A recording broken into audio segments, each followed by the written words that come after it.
Hello, everyone, and welcome back to the Daily English Lab podcast.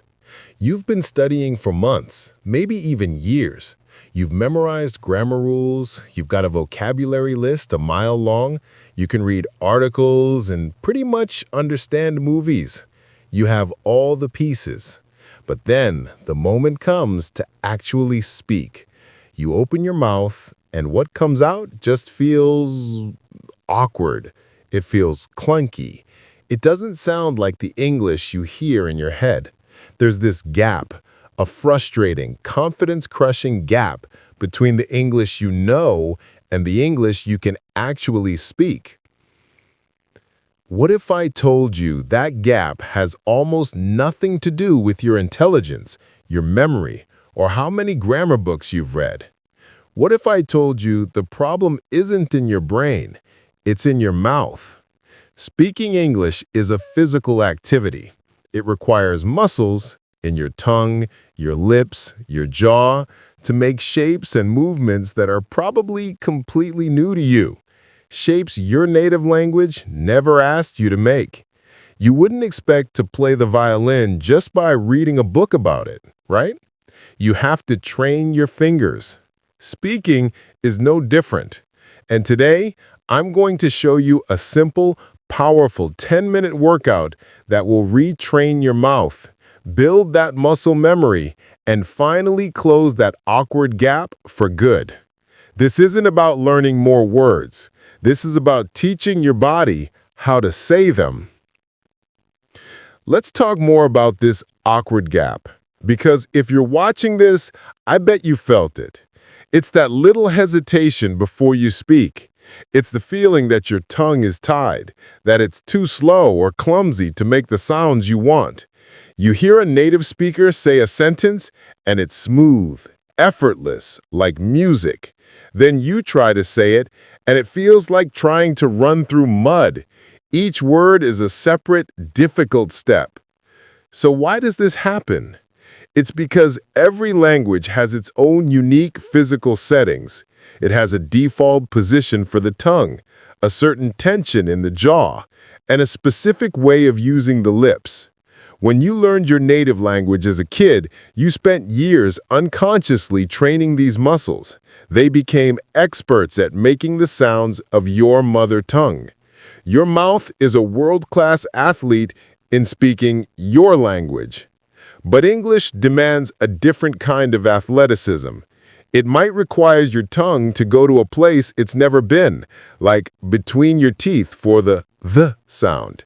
It might ask your lips to round and push forward in ways they never have.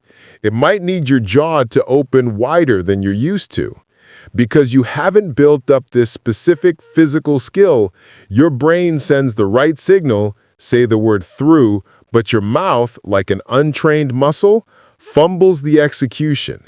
It does the closest thing it knows how, which is usually a sound from your native language. This is where the problem gets worse. If you just keep practicing speaking without fixing these physical habits, you're actually just reinforcing the mistakes. You're training your muscles to do the wrong thing over and over. This is called fossilization, where incorrect pronunciation gets so locked in that it feels normal, and changing it becomes incredibly hard. It's why some people can live in an English-speaking country for 20 years and still have a very strong accent. They're not practicing English pronunciation. They're practicing their native language's version of it. Think of it like this. Imagine you're a dancer trained your whole life in classical ballet, with its rigid posture and precise movements. Now, someone asks you to dance samba. Samba is fluid. It's all in the hips. It's relaxed and bouncy. If you try to dance samba using your ballet training, it's going to look stiff, awkward, and just plain wrong. You have the rhythm, you have the desire, but your body's muscle memory is fighting you. To learn samba, you have to retrain your body. You have to do drills that isolate those hip movements and teach your body a new way to move. That is exactly what we need to do for your English pronunciation. We need to stop focusing only on the mental part, the words and grammar, and start doing targeted physical exercises to build the right muscle memory in your mouth. We need to teach your mouth how to dance the samba of English. So, how do we start this physical training? The answer is a technique that sounds simple but is incredibly effective. It's called shadowing. Now, you might have heard of this, but most people get it wrong. Shadowing is not just listening and repeating. That's a basic classroom drill. Shadowing is listening and speaking at almost the exact same time.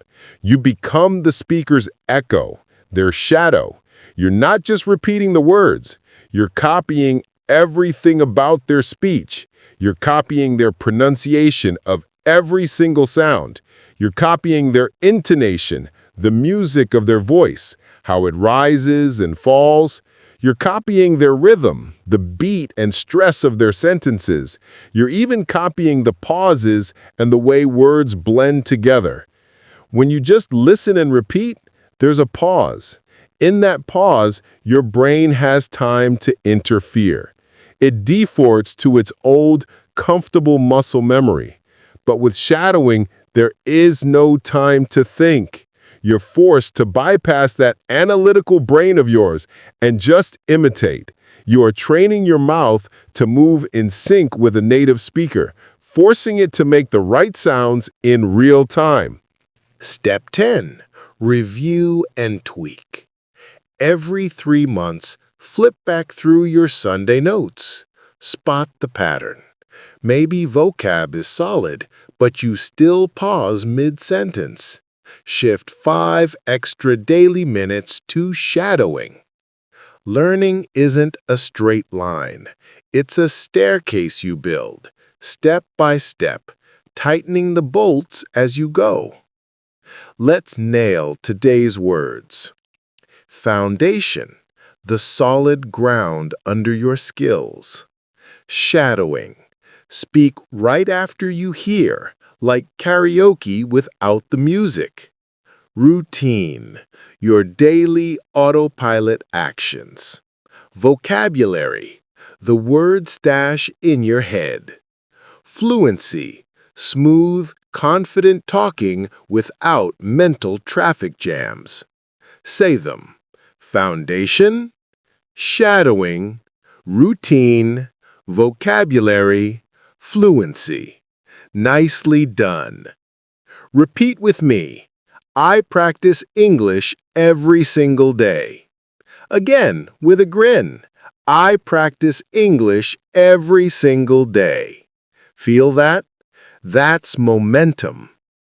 If this roadmap lit a bulb, hit subscribe so you don't miss the next episode.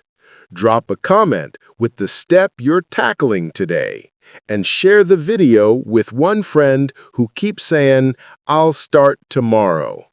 Let's start together. Today. Fluency isn't magic. It's just a stack of tiny daily wins. You've got the plan and the playlist. Now it's brick by brick time. I'll be here next episode to high-five your progress. Until then, keep talking, keep listening, and keep stacking those bricks.